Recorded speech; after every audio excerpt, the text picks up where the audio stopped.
My country people, Yawa don't gas. Hey, they don't tell the central bank governor what they call Cardoso. Make he come appear over Naira follow. Una remember say when Tinubu put this man, now so he rain, now so he talk, now so he yarn. Nothing with this man not talk. Oh. He say the value of the Naira go up where. My country people, as we they talk right now, money not get value again. In fact, the rate wey take go up these few days not be here. Hey, my country people, and as today we dey talk, the president of the Nigeria, he just dey enjoy the man, the flex they go on the visit wey be say dem no even call am for im own personal reason when there is fire on the mountain. I don't know see this right hand man. Now I can talk say moku no dey talk say Nigeria no good again. Moku no dey talk all the rubbish again. Nigeria dey safer than South Africa, US. Say Nigeria no dey among the 10 top worst country of kidnapping. No, say US even bad past Nigeria. Oga, wetin you no know make you no talk am o. My country people, at least their system dey work for US. If something happen, they go investigate am. If something happen for Nigeria, they investigate. Now the poor person wey no see food chop, now they put the thing for him head. My country people, they don't tell Tinubu say with all the yama thing wey they see, make it step down. No, na so article tell am o. Say if you know say you no fit carry load, wey you say you want carry the no can. Say make you drop am. Hey, oh cool.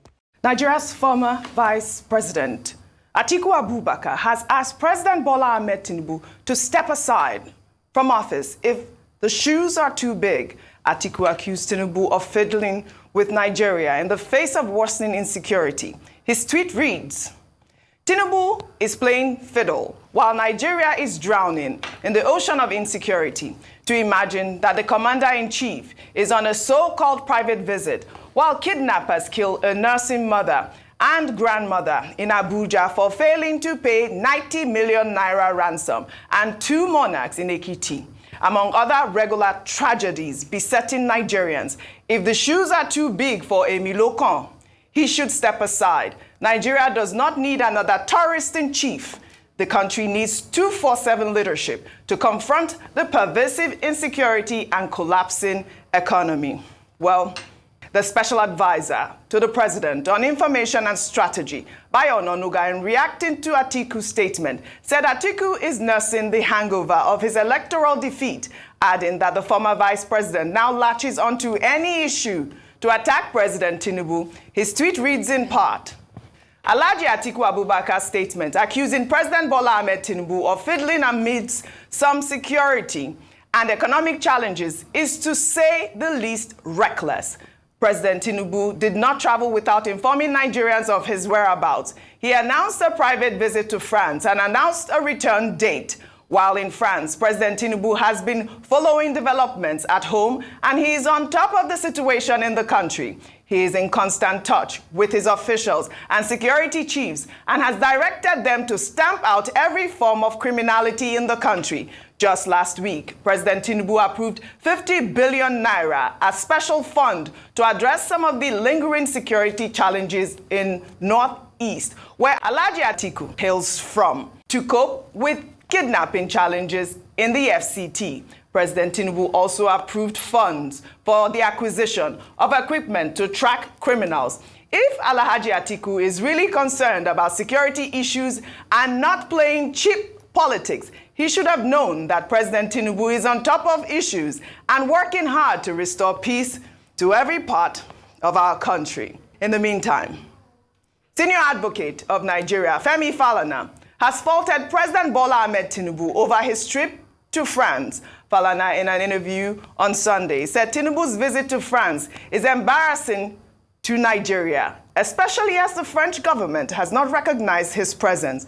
Falana gave an example of how France recognized the private visit of late Afrobeat legend Fela Anikulapo Kuti at the invitation of former President Francois Mitterrand and wondered why Nigerian president would travel to the same country for the same purpose and not get an official recognition. Falana hoped that it will be the last time that a president of Nigeria will expose the country to embarrassment and ridicule by going to a country where his presence is not recognized. The human rights activist went on to state that there is no provision in the Constitution for a private visit by the president, and so Tinubu cannot proceed on a private visit and still be running the country. I mean, he's the senior advocate of Nigeria. I remember when we took this story, Dr. Ruben Abati had said that, the president was entitled to a private visit. And now we are hearing, the senior advocate of Nigeria saying that Tinubu should not be going. No provision for that in the Constitution. All right.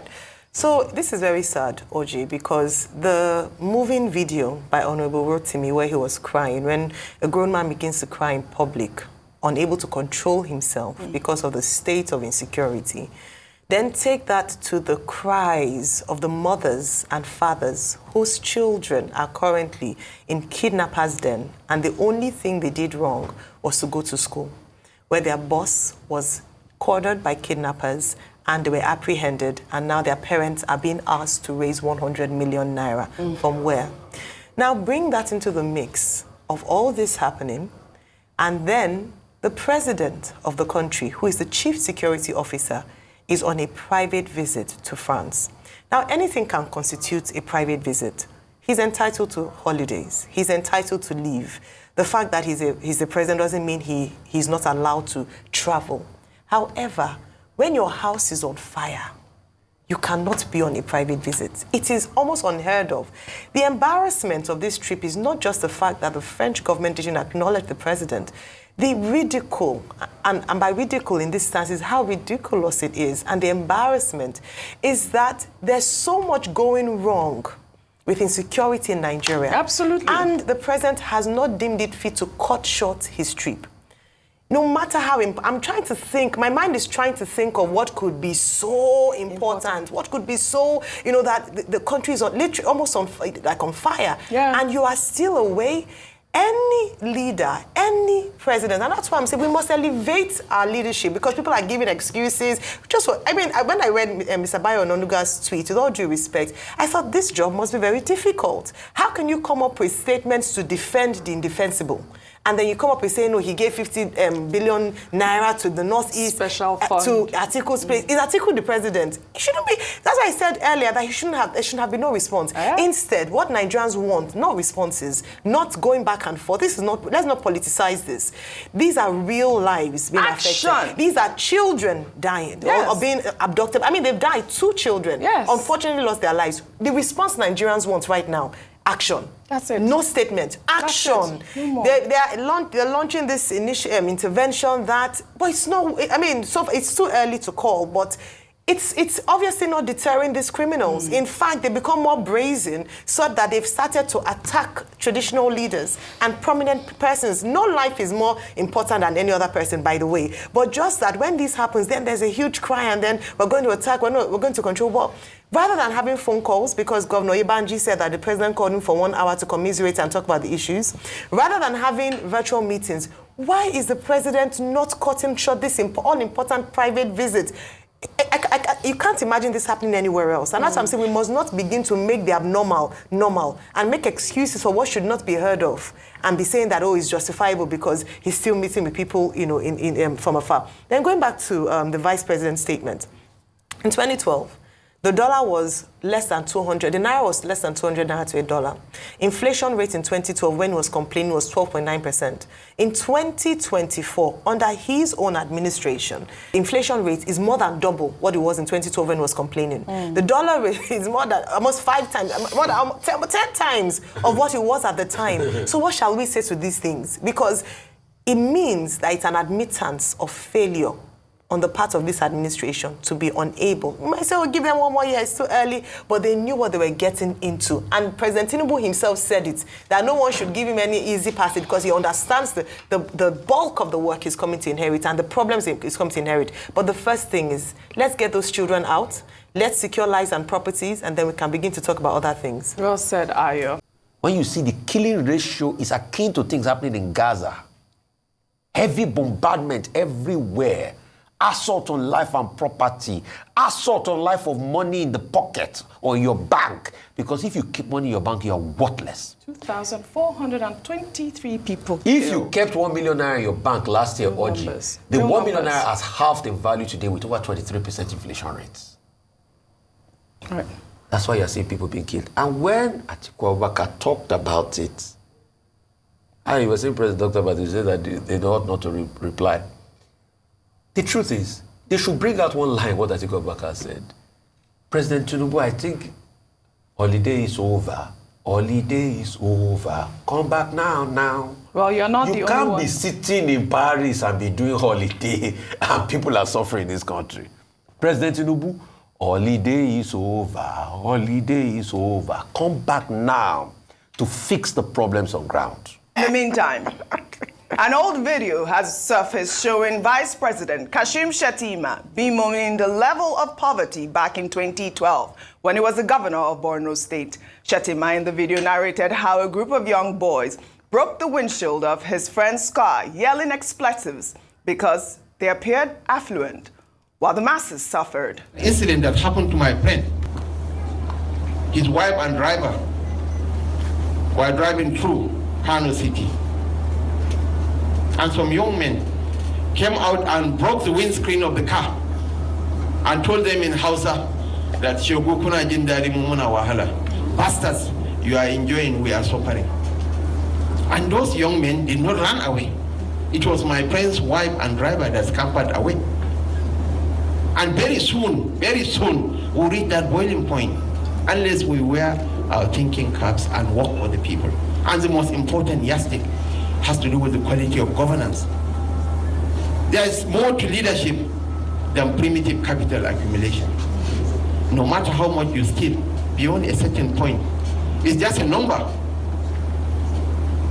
The lifestyle of somebody with 20 million naira is virtually the same with the lifestyle of somebody with 100 million naira. Well, this was Kashim Shettima back in 2012, warning that very soon we'll reach that boiling point. Have we reached that boiling point? I'll ask you. Because a report by Global Rights, an international civil society organization, revealed that since President Tinubu became president in June 2023, at least 2,423 Nigerians have been killed and no less than 1,872 people abducted in various attacks across the country. Well, Akin Rotimi, the spokesperson of the House of Representatives on Tuesday, burst into tears while debating the nation's insecurity on the floor of the Green Chamber. The lawmaker who represents Ikole Oye, federal constituency of Ekiti, was moving a motion concerning the killing of 2 monarchs in the state. January 29, 2024, these criminals carried out a dastardly attack in the Okeako area.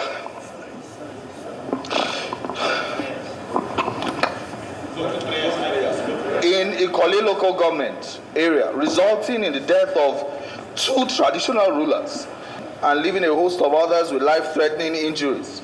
The House also urges the security agencies to put all measures in place to rescue the school children and teachers who were abducted in Emure Ekiti. The House also mandates the House Committee on Legislative Compliance to ensure compliance and report back to the House. So I so move, Mr. Speaker. My heart goes out to those family members and the monarchs that died in Ekiti State. This is horrific. I mean, you heard that statistics I read out, over 1,800 people abducted in 8 months. I'll ask the question Kashim Shettima posed back in 2012. Have we reached the tipping point, Rufai? As at that time, he posed the question, years before we had reached the tipping point. So the tipping point is not now. It had happened long ago. Maybe he hazard a guess. Even years before 2012. Nigeria has always reached the tipping point. But it's a miracle the way we still stay together. Mm-hmm. Because with this level of bad leadership, oh my God. Nigeria, in agricultural parlance, we call some animals trypanotolerant. because they are highly tolerant to trypanosomiasis caused by tsetse fly, which some people like to call tise fly, the tsetse fly. So if I'm to say Nigeria is like an animal, we say Nigeria is highly trypanotolerant because of the level of things that have gone under. I was talking about the report done in the 80s here after the riots, the Senate riots, that talked about the fact that if we don't stop the problems we have as regards the economy, insecurity, joblessness, the country was going to tip over. And now we have it. When he was saying that, the scourge of Boko Haram had just started. Yes.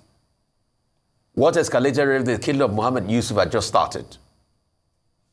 Until today, we are steadily doing 20 years of unabated banditry. Prior to that time in the 90s, we've had constant killings in areas like Jos and the likes due to inter-ethnic squabbles and things like that. And now we're having a new face of violence, which is the violence of the hungry stomach. Dr. Abati, we call it the pandemic of the empty pocket. Pockets are so empty. The irony is there's so much money in circulation, but the pockets are so empty because of the mammoth level of corruption. They set up a humanitarian ministry. The humanitarian ministry becomes humanitarian in corruption. Till today, we've not heard the last of the minister's case, and even the SCPIA woman. So our country is riddled with a lot of rudderless leadership. People are kidnapped in Ekiti. All sorts is happening. The president is on private visits. How reflective of the nature of leadership we have in our country. We are a country that is constantly at a standstill. Nigeria has become the killing field. In the meantime, talking about strong opposition again, Peter Obi paid a condolence visit to the family of Nabiha Al-Qadria, who was brutally murdered by her abductors in Abuja on Tuesday. Speaking to reporters, Obi said it is heartbreaking to witness the pain and suffering of different families due to the spate of banditry in Nigeria. It's for all of us to sacrifice everything possible to see that this criminality is contained. It's not beginning to affect everybody. Can you imagine what it is for a father to lose her young daughter? Not just her. Imagine Falashede's family as well. 13 years old. So just imagine the trauma. Imagine what they're going through. So for me, we should do everything possible to ensure that this is contained and stopped. The security agents must work hard to stop this. That's where I am. It's a very sad situation. I don't even know how to start commenting because this is happening every day. I opened newspapers in this morning. Is that our traditional rulers are kidnapped and killed in Ekiti. This one is happening in Anambra. This one is happening all over the place. We can't continue this way. After visiting the Al-Qadria family, Peter Obi went to Plateau State, where he described the recent attacks as a trying moment for the people and the country. Obi, during the visit to support the party's candidates before the February 3rd by-election, said Nigeria is facing the most challenging situation due to the alarming insecurity across the country. I'm here for two purposes. Number one is to be in Plateau again to condole and commiserate with the people of Plateau on what happened in Mangu, and to assure them that we are with them, they're not alone. This rascality and killings must stop. We cannot live in a society where we have no more value for human life, where people are killed every day, like I've observed this thing. And use this occasion to say that we should vote out all those who do not care for them. Peter Obi again spoke very well. Let me reiterate. 2,423 people killed, 1,872 abducted in 8 months. The security agencies, something has to give. Rufai. But do those people have families? Yes. They had dreams. They had aspirations. They wanted to live a good life. They had something called the Nigerian dream. But today they can't live it because the same Nigerian dream they had, Nigeria happened to them. Yes. Bad leadership happened to them. Lack of accountability happened to them. And for those that are criticizing Peter Obi for these visits, check your conscience and check your life.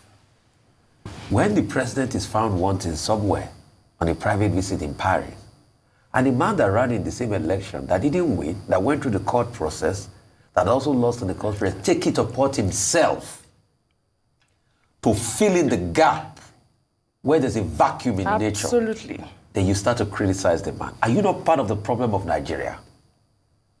Is this not what the commander-in-chief is supposed to do? A commander-in-chief is supposed to be the mourner-in-chief. And it didn't take the man about a day or two to go make all this visit. It is empathy. Yes. But apart from showing empathy, we want total solution to the problem. Enough of the condolence visits. We want to have a place. Yeah, we know accidents will still happen, but we want to marginally reduce it. And once we marginally reduce it, the nation becomes a lot better. But for you to have over 2,000 Nigerians, Yes. not chickens, not guinea fowl, not cows, not goats, not ewes. And this is not a war-torn country. And it's not a war-torn country. This is not a war-torn country. The country has become a killing field of biblical proportions. We have IDP camps. We have IDP camps in our own internal country. Before, I remember Nigerians used to talk about IDP camps that were set up in this country for the Liberians. But today, Nigerians are living in IDP camps in their own country. Absolutely. And their leader is nowhere to be found. Ha. Ha. Ha. A group of Yoruba Nation activists seeking self-determination for the Yoruba-speaking state in Nigeria took to the streets in Ondo State, re-echoing calls for secession from Nigeria. Armed with placards bearing varying inscriptions, the protesters called for the emancipation of the Yoruba Nation in the wake of the ongoing economic hardship and rising cost of living.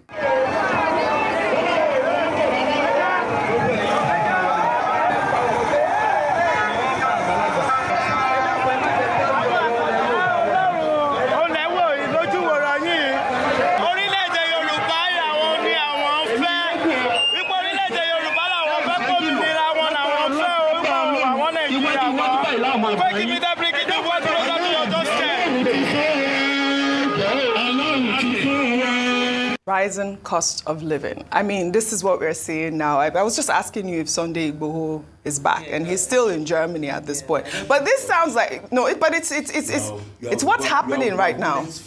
Well, this is Bod TV Bod. In case the first time you come here, please don't forget to subscribe and hit that notification bell for more uploads.